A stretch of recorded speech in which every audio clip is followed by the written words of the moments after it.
సీతామాతకు ఒకరోజు కలలో తనకిద్దరు బిడ్డలు కలగబోతున్నారని తెలిసాక నారాయణుడికి భృగు మహర్షి ఇచ్చిన శాపం గుర్తొస్తుందండి. దాని ఫలితం ఏంటంటే నారాయణుడు తనకు ప్రియమైన వారికి ఎడబాటు కలుగుతుంది అని అర్థం. దాంతో ఎంతో ఆందోళన చెంది సీతామాత అరుంధతి ఆశ్రమానికి వెళ్తుంది. అరుంధతి ఆశ్రమానికి వెళ్ళి అప్పుడు శ్రీరాముడికి తెలియకుండానే ఆయన నిద్ర లేవక ముందే వెళ్తుందండి తెల్లవారుజామున. అయితే ఆమె అరుంధతి ఆశ్రమానికి వెళ్ళేటప్పటికి అక్కడ ఖ్యాతి మహర్షి ఉంటుంది. ఆమె చెప్తుంది, "ఆ శాపాన్ని నేను బలహీనపరిచాను. నువ్వేమీ ఆందోళన చెందొద్దు" అని. అప్పుడు జరిగినా కూడా అంటే ఆ ఎడబాటు అనేది పాక్షికమే. ఎందుకంటే సీతామాత ఇంత ఆందోళన ఎందుకు చెందుతుంది అంటే, ఆ నరనారాయణులే ఈ శ్రీరాముడు, సీతామాత. అందువల్లమాట. మాత ఆమె చేతిని తన పెరుగుతున్న పొట్ట చుట్టూ వేసుకుంటుందండి. ఋషి ఖ్యాతికి ఆమె మనసులో ఏముందో ఆ మాట తెలిసిపోతుంది. ఈ మధ్య కాలంలో చూడండి సీతామాత మనసులో ఏముందో ఖ్యాతి చెప్తుంది. నీకులాగానే నీ పిల్లలు కూడా అరణ్యంలో పెరగాలని కోరుకుంటున్నావని నువ్వు చెప్పలేదే అని అడుగుతుందనమాట. వారు అడవుల్లో స్వేచ్ఛగా తిరుగుతూ జంతువులు, మొక్కలను తమ కుటుంబంగా అనుకోవాలని భావించలేదా? అది నిజమే. మాత ఆ మాటలు కొద్ది వారాల క్రితమే నాతో ఎవరితోనో సోమతో చెప్పిందండి.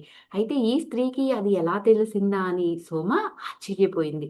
మాత అది వెంటనేనా అని అడుగుతుంది. అంటే తన బిడ్డలు అరణ్యాలలో స్వేచ్ఛగా తిరుగుతూ జంతువులు, మొక్కలు తన కుటుంబంగా అనుకోవాలని భావించింది గదా! అది ఇప్పుడు వెంటనే జరిగిపోతుందా అని నన్ను అడుగుతుందండి. ఎందుకంటే వీళ్ళు అప్పుడే ఒక వేర్పాటు నుంచి తిరిగి వచ్చారు గదా! సీతామాత, శ్రీరాముడు లంక మరి ఇదంతా జరిగింది గదండీ! ఇది అప్పుడే జరగాలా? ఇప్పుడే జరగాలా? అని మళ్ళీ సీతామాత అడుగుతుందనమాట. సోమ గూడా అలాగే భయపడుతుందండి. చాలా కాల క్రితమే నక్షత్రాలు ఆ సమయాన్ని నిర్ణయించాయి. చెప్తుందండి ఖ్యాతి మహర్షి. అవి ఇప్పుడు సరైన కూటంలో ఉన్నాయి. ఈ మానవ రూపాలు ధరింపక ముందే నీవు నారాయణుడు వేసుకున్న ప్రణాళికయే ఇది.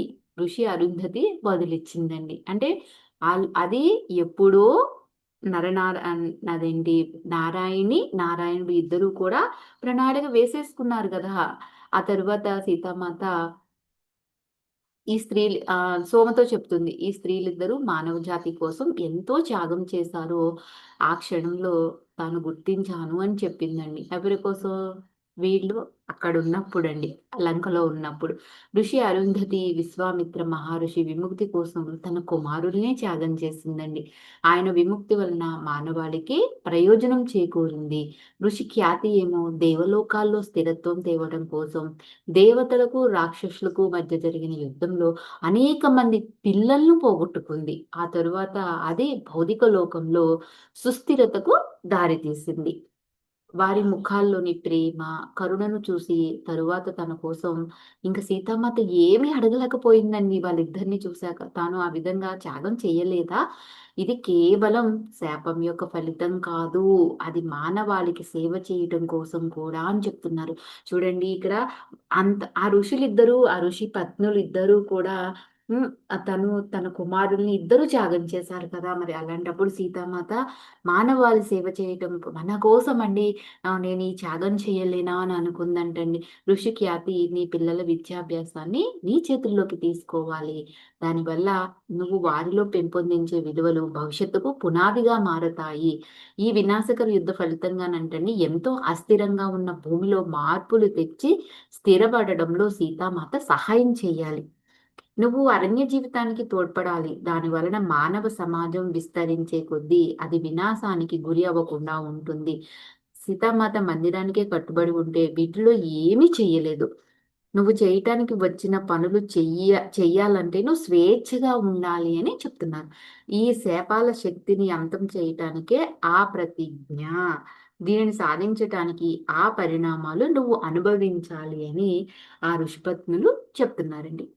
ఋషి అరుంధతి అప్పుడు మాట్లాడుతూ, ఎంతమంది ఋషులు కోపంతో శపించడం నేను చూశానో, వివేకంతో కాక పూర్వకాలంలో ఋషులు మానవాళికి ముందుకెళ్లే మార్గం ఏర్పరచడానికి, మానవ మనసుల్లో న్యాయం అనేది నాటడానికి శాపాన్ని వాడేవారంటండి. ఇది అసలు రహస్యం. అసలు శాపం ఎందుకు వచ్చింది అంటే, పూర్వకాలంలో ఋషులు మానవాళి అంటే మన యొక్క మనుగడ ముందుకి వెళ్ళడం కోసం మన మనసులో న్యాయం అనేది ఒకటి ఉంది అని నాటడం కోసం అంటండి. వాటి కాలం చెల్లిపోయిందంట. ఇప్పుడు రాముడు న్యాయాన్ని అందించే సంస్థల్ని ఏర్పాటు చేశాడు కదండి. దానివల్ల మానవ సమాజాన్ని నడిపించే చట్టాలు ఏర్పడుతున్నాయి. ఇక శాపాలతో పని లేదు. అవి అవరోధాలుగా మారాయి అని ఇక్కడ ఋషి అరుంధతి చెప్తుందనమాట. ఆ ఇద్దరు గొప్ప మహిళలు కూడా తమ మనసులో మాటలు చెప్పగా సీతామాతకు మళ్ళీ భృగు మహర్షి శాపం సీతామాతకి, రాముడికి ఎడబాటు కలిగిస్తుందని అర్థమైపోతుంది. లంకలో ఎడబాటు ఆమె ఎంపిక వల్లే జరిగింది కదా! ఇది అలా కాదు. ఆమె శ్రీరాముడు ఇప్పుడు విడిపోయే బాధను అనుభవించాలి. ఇప్పుడు అది ఎంతో కష్టం. అంతేగాక దీనిలో పిల్లలు కూడా పాలు పంచుకోవలసి ఉంటుంది. మరి రాముడు నేను ఈ విషయం ఆయనకి ఎలా చెప్పాలి అని ఎంతో పేలవమైన స్వరంతో అడుగుతుందండి సీతామాత. ఇప్పుడు అతనితో వశిష్ఠుడు ఉన్నారు. చూడండి సీతామాత ఇక్కడికి రాకముందే వశిష్ఠ మహర్షి అప్పుడే శ్రీరాముడి దగ్గరికి వెళ్ళిపోయాడంటండి. ఋషి అరుంధతి కరుణతో బదులిచ్చిందండి. ఆయన సూర్యోదయానికి ముందే వెళ్ళారంటండి వశిష్ఠ మహర్షి. లక్షల సంవత్సరాల క్రితం జరిగిన సంఘటనను ఆయన రాముని యొక్క స్మృతి పదంలోకి తెస్తారు అని చక్కగా చెప్తున్నారనమాట అరుంధతి మాత. ఆ ఇద్దరు మహిళా ఋషులు మాతకు అరణ్యంలో చేయవలసిన పనులన్నీ తెలుపుతారు. ఋషి అరుంధతి చెప్పిన మాటలు సోమకి ఇంకా జ్ఞాపకమే ఉన్నాయంట. ఇప్పటి నుంచి భవిష్యత్తులోనూ అడవులకు హాని జరుగుతుంది కదా! ఒకానొక నాటికి అవి పూర్తిగా అదృశ్యమైపోతాయి. ఏంటంటే అడవులు మొత్తానికి అదృశ్యమైపోతాయి. ఇప్పుడు జరిగేది అదే కదా! నేల అనేక ఇతర గ్రహాల్లాగా జీవమేమీ లేకుండానంటని నిర్జన ప్రదేశంగా మారిపోతుందంటండి. చాలా చోట్ల అడవులు మరి కొట్టివేస్తున్నారు కదండీ! మన మన కోసం ఎన్ని వేల సంవత్సరాల క్రిందట ఆ మహర్షులు, ఆ మాత ఎంత ఆలోచించారో చూడండి అసల నిజంగాను. అసురులు ఈ విధంగా చేయటానికి ప్రయత్నించారంట. మిగిలిన జీవరాశుల అవసరాలను పట్టించుకోకుండా వనరులను తమ స్వప్రయోజనం కోసమే లాక్కున్నారంటండి. మనం మానవ హృదయాలలో అడవుల పట్ల, నదులు, పర్వతాల పట్ల ప్రేమను పెంపొందించాలి. దాంతో రక్షించబడుతున్నామన్న సహజత్వం ఏదైతే ఉంటుందో వాటి కొనసాగింపుకు హామీ ఇస్తుందంట. నేచర్ అంటారుండి ప్రకృతి సిద్ధంగా అంటాం గదా! ప్రతీది ప్రకృతి సిద్ధంగా మనకి లభించింది అని మనం ఉన్నది ఉన్నట్టుగానే మనం తినాలి, తాగాలి అని అనుకుంటాం కదా!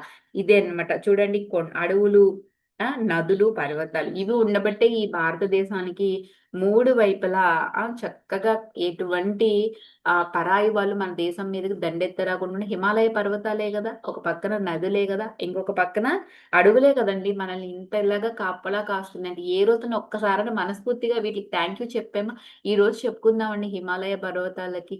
మై డియర్ హిమాలయ పర్వతాలారా ఎంతో ప్రియంగా మీరుంటూ మా దేశాన్ని మమ్మల్ని రక్షిస్తున్నందుకు మీకు ధన్యవాదాలు తెలియజేస్తాము. అలాగే మరి మనకి సముద్రాలున్నాయి. ఆ సముద్రుడికి కూడా మరి చక్కగా ధన్యవాదాలు తెలియజేసుకుందాం మనస్ఫూర్తిగా. అడవుల నుంచి మనకి ఎన్నో లభిస్తున్నాయి కదా! మన చిన్నప్పటి నుంచి ఇప్పటివరకు ఇంకా చూస్తూనే ఉన్నాం. ఇంకా ఎన్నాడో మన పిల్లలు, వాళ్ళ పిల్లలు గూడా మరి ఎంతో వాటిని ఉపయోగించుకోవాలి కాబట్టి భూమి మీద ఉన్న ప్రతి అడవికి, అడవిలో ఉన్న ప్రతి మొక్కకి, ప్రతి జంతువుకి మనస్ఫూర్తిగా మనందరం కూడా ధన్యవాదాలు తెలియజేసుకుందాం. Thank you. మరి మళ్ళీ రేపు తెలుసుకుందామండి మిగతాది. మరి వీళ్ళింత చక్కగా చెప్పారు కదా! మరి రావణాసురుడికి విముక్తి చెందించడంలో రాముడు భూమికి మరి ఏం చేశాడు అన్న విషయాలు రేపు తెలుసుకుందాం. Thank you.